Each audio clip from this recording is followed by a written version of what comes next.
রাজ্যে শুরু হয়েছে এসআইআর এর শুনানি। শনিবার রাজ্যে অন্যান্য প্রান্তের সঙ্গে পশ্চিম বর্ধমান জেলার বারাবনীর বিডিও দপ্তরেও হয় এসআইআর এর শুনানি প্রক্রিয়া। অভিযোগ 2002 এর ভোটার তালিকায় নাম থাকা সত্ত্বেও অনেক মানুষকে শুনানিতে ডাকা হয়েছে। জানা যায় শনিবার প্রায় 150 জনকে শুনানিতে ডাকা হয়েছে। 2002 আমার নাম আছে স্যার, ফিল আপ করেছি, সব ওকে আছে, ডেকে পাঠিয়েছি, তাই এসছি। ছিল, ভোট দিয়েছি, ভোট দিয়েছেন, এই লাস্ট ভোটটাও দিয়েছেন, লাস্ট ভোটও দিয়েছি। তো তারপর এইভাবে ডেকে পাঠানোকে কিভাবে দেখছেন? আমি কিভাবে দেখবো এখন, ওনারা কিভাবে দেখছে সেটাই আমি বুঝতে পারছি। অন্যদিকে কড়া পুলিশি নিরাপত্তা এসআইআর এর শুনানি প্রক্রিয়া চলে বীরভূমের বোলপুর শ্রীনিকেতন ব্লকে। জানা যায় শুনানির জন্য শনিবার প্রায় 200 জনকে ডাকা হয়েছে ব্লক অফিসে। পূর্ব নির্ধারিত সূচি অনুযায়ী শনিবার এসআইআর এর শুনানি হয় কাটোয়া 1 নম্বর বিডিও দপ্তরে। জানা যায় ওই এলাকায় বহু মানুষ শুনানিতে ডাক পেয়েছেন। তাদের অনেকেরই নাম 2002 সালের ভোটার তালিকায় নেই। ওই 2002 সালের লিস্টে মা বাবার নাম নেই, ভোটার লিস্টে। মা বাবার নাম নেই। আপনার নাম? আমার নাম বিশ্বজিৎ বৈরাগ্য। আপনার নাম ছিল?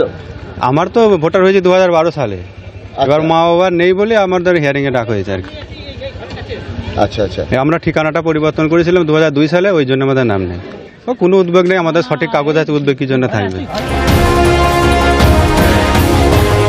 রাজ্যে অন্যান্য জায়গার সঙ্গে নদিয়ার কল্যাণী ব্লক অফিসেও কড়া নিরাপত্তায় চলে এসআইআর এর শুনানি।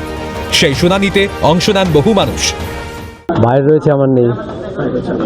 2002 সালের লিস্টে নাম ছিল না। কার নাম দেখিয়ে? আমার নাম্বার বাবা মা আছে, এখনো বাবা মায়েরটা রয়েছে, ভাইয়েরটা, আমার নিজের ভাইয়ের হয়েছে, কিন্তু আমারটা দেখছি আমার নেই। আমি সব জমা দিয়েছি একই সময়, ভাই আমি সব একই সময় জমা দিয়েছি, কিন্তু আমারটা ওঠেনি। একই চিত্র দেখা গেল শিলিগুড়ি এসডিও অফিসে। নির্বাচন কমিশনের আধিকারিকদের উপস্থিতিতে সেখানে হলো এসআইআর এর শুনানি প্রক্রিয়া। বিষয়টি নিয়ে শুরু হয়েছে রাজনৈতিক চর্চা।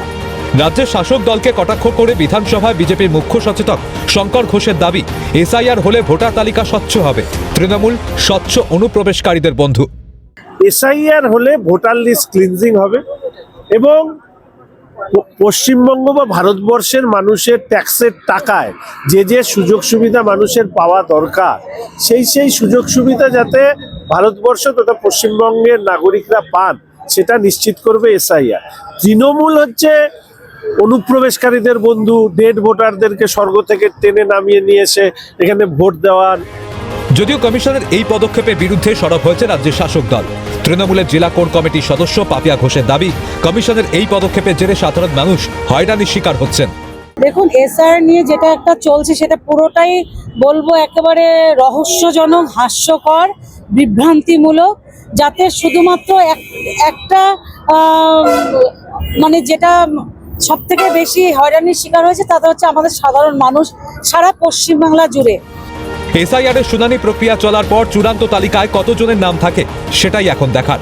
ক্যালকাটা নিউজ।